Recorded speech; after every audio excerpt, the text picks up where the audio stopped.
तो hello everyone, आज हम स्टार्ट करते हैं। आज हमारा जो यूसीसी लागू हुआ है, ठीक है। आपने न्यूज़ फिलहाल में सुना ही होगा कि उत्तराखंड में आज से यूनिफॉर्म सिविल कोड, ठीक है, यूनिफॉर्म सिविल कोड लागू हुआ। तो ये यूसीसी होता क्या है, आज हम इसके बारे में जानेंगे। कब लागू हुआ था, तो याद रख लीजिए, करंट अफेयर्स का क्वेश्चन है। 27 जनवरी 2025 को ये लागू हो गया, ठीक है। उत्तराखंड पूरे भारत का सबसे पहला राज्य बना जिसने यूसीसी लागू किया अपने अंदर, ठीक है। उत्तराखंड में लागू हुआ यूसीसी। आपने अभी न्यूज़ सुना होगा, पुष्कर सिंह धामी जो यहाँ के जो चीफ मिनिस्टर हैं, उन्होंने लागू कर दिया यूसीसी। ये है हमारे पुष्कर सिंह धामी, ठीक है। तो ये यूसीसी होता क्या है, ठीक है। तो चलिए बात करते हैं इस पे। अ, स्वागत है आपका बीपीएससी करंट अफेयर्स में, ठीक है। बीपीएससी पैंथर्स नाम का हमारा चैनल है, जिसमें हम लोग बीपीएससी से रिलेटेड और भी एग्जाम से रिलेटेड कंटेंट को हम लोग अपलोड करते हैं। तो आप एक बार चैनल को सब्सक्राइब कर लीजिएगा। सबसे पहले बात करते हैं कि यूनिफॉर्म सिविल कोड होता क्या है। देखिए, यूनिफॉर्म सिविल कोड यानी यूनिफॉर्म सिविल कोड भारत में प्रस्तावित एक समान नागरिक कानून है, ठीक है। समान नागरिक कानून यानी एवरीवन इक्वल होंगे कानून की नजर में। कोई बड़ा नहीं होगा और कोई छोटा नहीं होगा। यानी अगर आप किसी भी कास्ट से आते हो, किसी भी धर्म से आते हो, तो ना आप बड़े हैं और ना ही आप छोटे हैं। कानून के नगर नजर में आप क्या हैं, बिल्कुल बराबर हैं। जो धार्मिक प्रथाओं आधारित व्यक्तिगत कानूनों को हटाकर सभी नागरिकों के लिए एक समान कानून लगा, यानी सेम लॉ लग गया भाई साहब। क्या लग गया? सेम लॉ लग गया। यानी आप चाहे किसी भी कास्ट से हो, किसी भी रिलीजन से हो, आपके लिए एक कानून होगा, समान कानून होगा। यानी आपके लिए कोई अलग से भेदभाव नहीं किया जाएगा।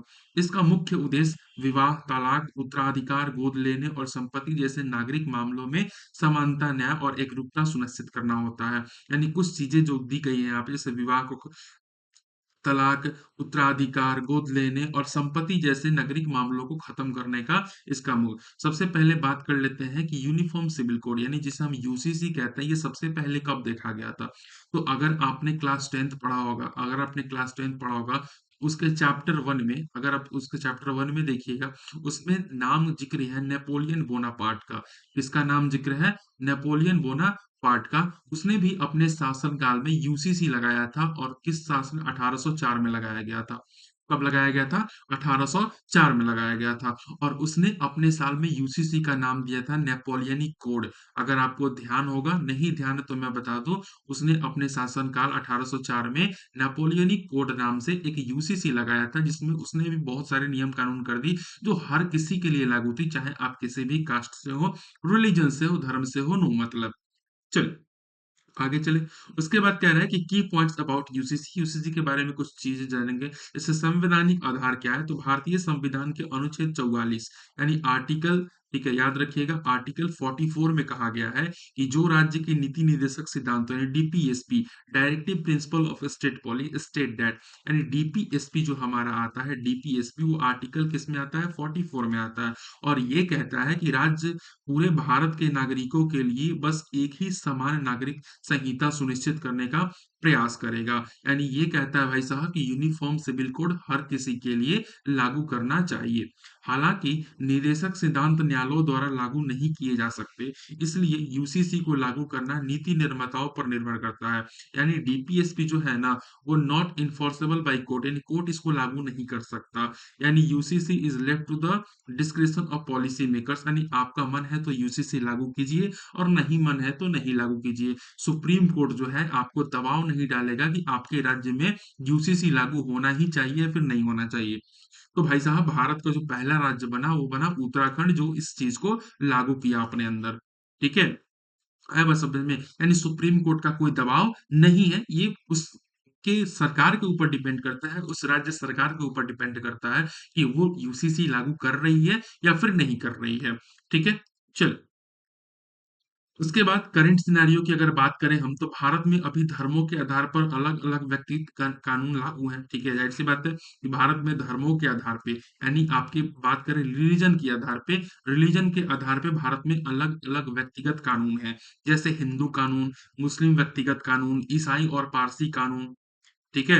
हिंदू कानून किस पे लागू है? हिंदू, सिख, जैन और बौद्ध धर्म के लोगों पर लागू है।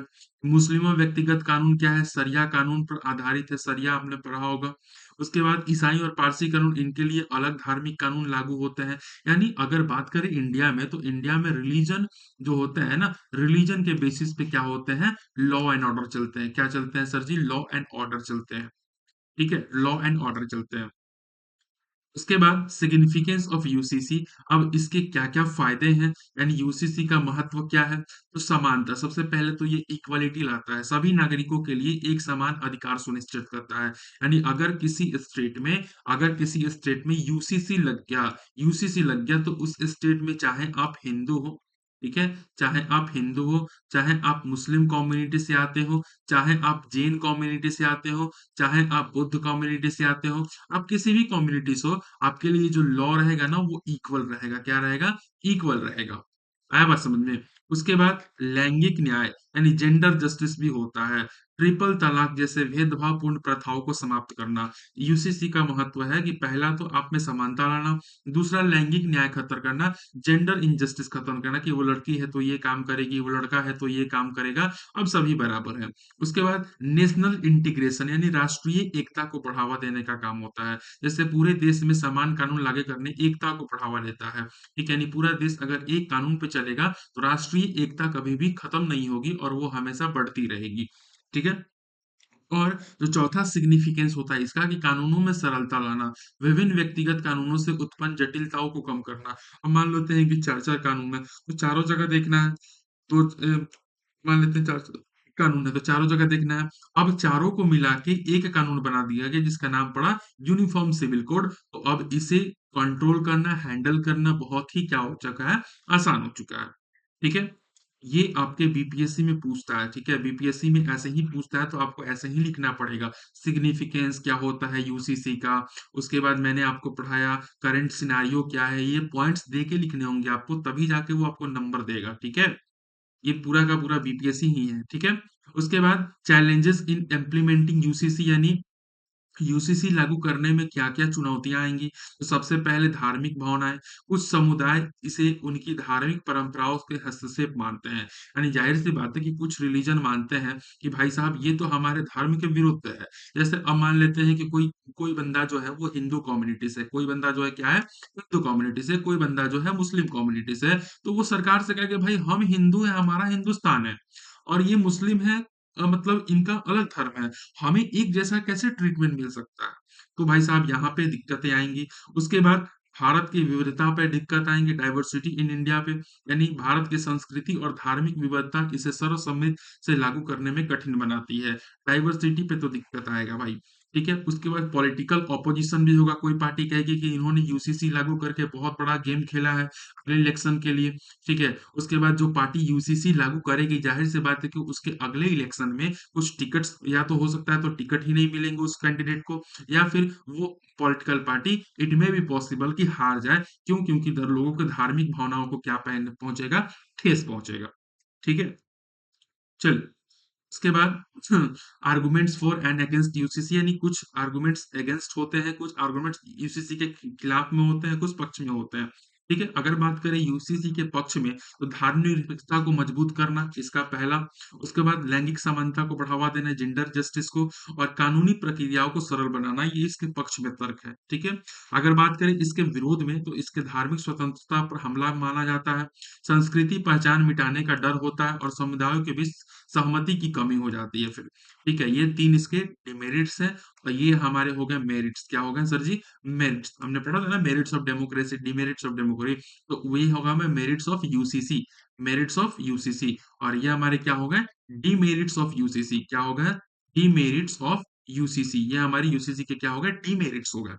चलिए, तो आई होप कि आपको समझ में आया होगा, ठीक है? आपका होस्ट एंड दोस्त अंकित सिंह, आपका इस चैनल पे वेलकम है। मेरे चैनल का नाम है बीपीएससी पैंथर्स, आप सब्सक्राइब कर सकते हो। इसमें बीपीएससी और भी एग्ज़ाम से रिलेटेड टॉपिक्स आती हैं। कोशिश करूँगा मैं ज़्यादातर बीपीएससी का कंटेंट इस पे लाऊँ, ठीक है? क्योंकि मैं खुद भी बीपीएससी का प्रिपरेशन करता हूँ। अच्छा, मेरी एक और चैनल है एनडीए पैंथर्स के नाम से। किस नाम से? एनडीए पैंथर्स के नाम से, तो आप इसको भी जाके चेकआउट कर लेना। मैं वहाँ पे एनडीए के लिए प्रिपरेशन कराता हूँ और मैं खुद एनडीए क्वालिफाइड हूँ रिटेन, तो मुझे पता है कि एनडीए की सिलेबस क्या है और कैसे पढ़ानी है।